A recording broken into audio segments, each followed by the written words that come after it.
Welcome to my Days of Our Lives official channel. I hope everyone is having a wonderful day. Before we begin, please hit the subscribe button and give this video a thumbs up. Konstantin makes a shocking protestation as John plans to turn himself in. Plus, Stefan blackmails EJ. Nicole comes to see Sloane at her apartment to go over details for the christening event. Sloane bristles when Nicole regards in on a sleeping Jude, advising her not to wake him up. A glistering Eric bounds out with a kerchief wrapped around his midriff. He apologizes, not knowing Nicole was there, and makes a quick retreat. In front of shops on a windowsill, a shirtless and glistering Eric gapes. Gray peppers the hair on his muscular casket at the townhouse. John tells Marlena that after he apologizes to Konstantin, he'll turn himself into the Greek authorities. Marlena demurs, but John is determined to face the consequences of what he's done. When he leaves, Marlena calls Steve for help. In his room at the Kyriakis manse, Konstantin looks at the print of his son. He also pulls out the tabernacle card and angrily gapes out. Further, could this character rise from the dead? EJ warily enters the interrogation room. Stefan sits at the table with a chessboard. When EJ comes to the police station, he finds Stefan setting up a chessboard in the interrogation room.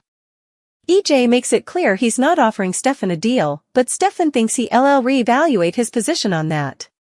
He plays a recording on his phone of EJ detailing the transport out of Salem and the new identity he arranged for Stefan.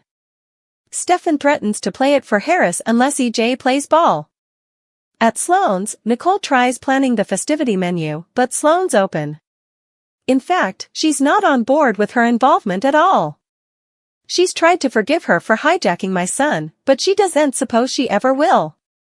Nicole understands if Sloane no way forgives her, but Holly looks at Eric as a pater. And considers Jude her family. Since they'll be part of each other's lives, they'll have to figure out how to make their relationship work. Nicole earnestly states she loves her hubby so much and is thrilled Eric is happy with Sloane and Jude.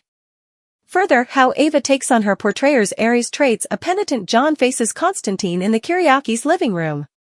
Marlena and Maggie observe when John comes to the Kyriakis' manse. Maggie tells him she won't hear further allegations about Konstantin. Before John can explain why he's really there, Marlena and Steve show up. Konstantin joins them, egging John to tell him how profoundly sorry he is. When Maggie asks what's going on, John tells her he killed Konstantin's son. After calling Ava to tell her Stefan turned himself in, Harris meets her in the square. He's got a feeling that whatever is going on between EJ and Stefan could complicate their plans. Ava worries EJ will refuse the deal and report Harris. Harris had to take that chance. He can't lose her after everything they've been through. Further, a future for Chicago Med's Ripley and Hannah? In the interrogation room, EJ realizes Harris thinks Stefan alone can take the fall for running medicines, saving Ava. EJ calls her a plague. However, I wouldn't throw her a barbell if she were drowning. Stefan points out EJ doesn't want to help him moreover, but he doesn't have a choice. However, everyone's happy if EJ drops the charges in exchange for Stefan's evidence against Clyde. Everyone except for Xander, EJ retorts, who's being charged with a crime he didn't commit. Stefan shrugs. The stylish EJ can do is offer a sentencing deal. Stefan can live with that, but he also wants the fortune he inked over to him. He proposes they play a game of chess for it. After some cajoling, a resistant EJ agrees to it. Further, meet Top Chef's new host holding a pack of robes that is supposed to be Jude. Nicole smiles at Sloane. Sloane offers a polite smile. Eric rolls up his shirtsleeve as he watches in the distance. Further details on New Amsterdam derivation. When a fussy Jude wakes up in the apartment, Nicole asks to hold him. Sloane reluctantly hands him over. A completely dressed Eric joins them as Nicole sings to Jude, soothing him. When the discussion gets around to Holly and Tate, Nicole stands firm that her son would no way lie, especially since she cares so important about the boy. Still, she and EJ sweat it's a poisonous relationship. Eric pushes back, but Nicole is Holly's mama. Plus, she knows a thing or two about connections and if they aren't meant to be. At the Kyriakis' manse, Maggie processes the story of Katharina's death. She points out no bone. Saw John do it, so perhaps it's not true. Konstantin tailbacks. That he has no mistrustfulness. John's heart breaks for Konstantin.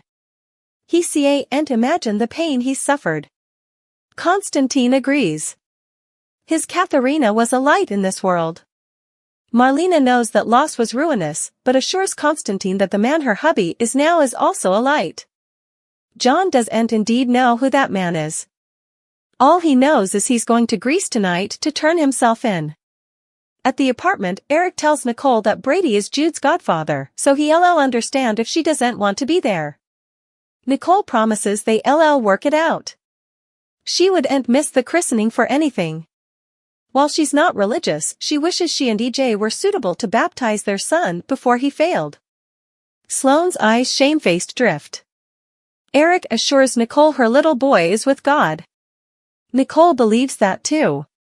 In the square, Ava says she was upset about Harris chancing out about Stefan. Harris declares they've both done effects they aren't proud of. Still, he does worry about commodity unlooked for blowing the deal. Ava isn't upset about Stefan deforming her over, but EJ's another story. Ava knows Harris has tried his stylish and appreciates everything he's done for her. Harris isn't giving up yet. He embraces her before heading back to the station. As she watches him leave, her brow furrows, and she follows in his direction. Further, how the DiMeras could band together. Stefan studies a chessboard in the interrogation room. Watch Days on Peacock. $5.99 by now. After Stefan beats EJ in chess, EJ declares the details of who gets what will stay until Stefan's out of cinch over and provides them with substantiation against Clyde. Also, the judge will agree to time served. It's the stylish he can do. Stefan hands him his phone so it doesn't fall into the wrong hands when he's arrested. They shake on their deal. EJ leads Stefan out to the team room. EJ leaves Harris to arrest Stefan as Ava enters. After Nicole's left wing, Sloane assures Eric she's good with Nicole now. Still, her face crumples as they clinch. She composes herself as Eric says coming home to her and their son makes him happier than he ever allowed. Possible. At the manse, John says he knows that Konstantin will no way forgive him. Konstantin declares he's wrong. I do forgive you, John. Eric tries to get the truth out of Holly, seeing she's holding back about Tate. Days of Our Lives and updates tease Eric. Brady tries to get the verity out of Holly. Jonas, Ashley Puzimus, seeing she's holding back. Eric thinks she knows further about Tate Black and what really happened than she says she does.